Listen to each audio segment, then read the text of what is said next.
Model मंडी act लागू होने के बाद मध्य प्रदेश के कई जिलों से ऐसी शिकायतें आईं जहां किसान से फसल खरीदकर कारोबारियों ने पैसे नहीं चुकाए और भाग गए। ऐसा ही एक मामला अब कृषि मंत्री के जिले हरदा और मुख्यमंत्री शिवराज सिंह चौहान के सीहोर जिले से आया है, जहां किसानों का आरोप है कि एक बड़े कारोबारी ने उन्हें करोड़ों का झांसा दे दिया। हरदा, देवास, सीहोर, होशंगाबाद जिले के लगभग 150 किसानों के साथ 5 से 7 करोड़ रुपए की ठगी हो गई। 22 किसान देवास में एसडीएम दफ्तर पहुंचे, लिखित शिकायत दी कि आरोपी ने उनसे 2581 क्विंटल चना मूंग खरीदा, चेक दिया जो बाउंस हो गया, अब उसका अता पता नहीं है। भाव तय होने के बाद में जब हमारा सौदा हुआ तो उन्होंने हमारा माल लेके गए। जो हमारा रेट तय हुआ उसमें हमारा को लगा कि हाँ इनको दे देना चाहिए। हमने उनको हमारा माल दे दिया। माल देने के बाद में आज दिनांक तक हमारा को पैसा नहीं मिला है। ऐसे बहुत सारे किसान बंधु हैं जो मेरे साथी हैं, जो हरदा जिले से, होशंगाबाद जिले से और देवास जिला, नरसुला, अपना सीहोर जिला, जो लगभग 150 से 200 किसान हैं।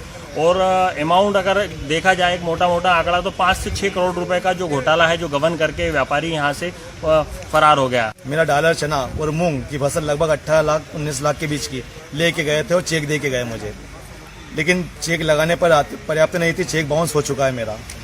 अब हमें एसडीएम साहब से उम्मीद है कि हमारा न्याय करवा जाए। इन सभी किसानों की राशि आज तक वो लेकर फरार है। आज तक किसी को भी एक भी रुपया नहीं दिया। मैं मुख्यमंत्री और प्रदेश के कृषि मंत्री से अनुरोध करता हूं कि जल्द उस व्यापारी के ऊपर एफआईआर दर्ज हो और उसकी प्रॉपर्टी कुर्क करके किसानों की फसल का पैसा दिलाया जाए। मध्य प्रदेश में 1 मई से ही मॉडल मंडी एक्ट लागू हो गया था। हमने बताया था कि कैसे इसके बाद 47 मंडियों में ना के बराबर खरीद हुई, कई मंडियां बंद हो गईं।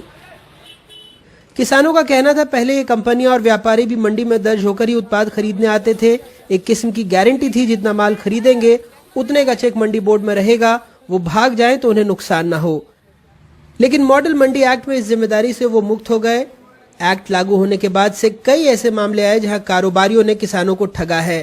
पड़ोसी छत्तीसगढ़ के बालोद में तो मंडी में धान खरीदा गया, लेकिन किसानों का आरोप है कि कारोबारी ने 4 महीने बाद भी भुगतान नहीं किया है। कुछ किसान ऐसे भी हैं जिनसे उनके घर से ही धान खरीदी गई, उन्हें भी राशि अब तक नहीं मिल पाई है।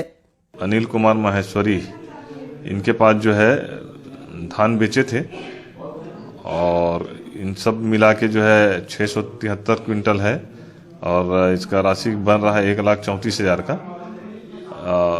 ये जो है इनको राशि भुगतान नहीं करके कहीं भाग गया है। हाड़ कपा देने वाली ठंड में दिल्ली में जमे ये किसान भी इन्हीं आशंकाओं को लेकर डटे हैं, लेकिन शायद सरकार को लगता है ये आशंकाएं निर्मूल हैं। कृषि कीमत आश्वासन और सेवा करार कारोबारियों के रजिस्ट्रेशन और विवादों के निपटारे की बात कहता है। इसी कानून की धारा 6 कहती है कि ऐसे विवाद एसडीएम कोर्ट में सुलझाए जाएंगे और किसानों को यही आशंका है कि एसडीएम कोर्ट से शायद ही उन्हें न्याय मिले। मध्य प्रदेश से लगातार जो इस तरह के मामले आ रहे हैं, उन्हें इसी कानून और मॉडल मंडी एक्ट के संदर्भ में समझने की भी जरूरत है।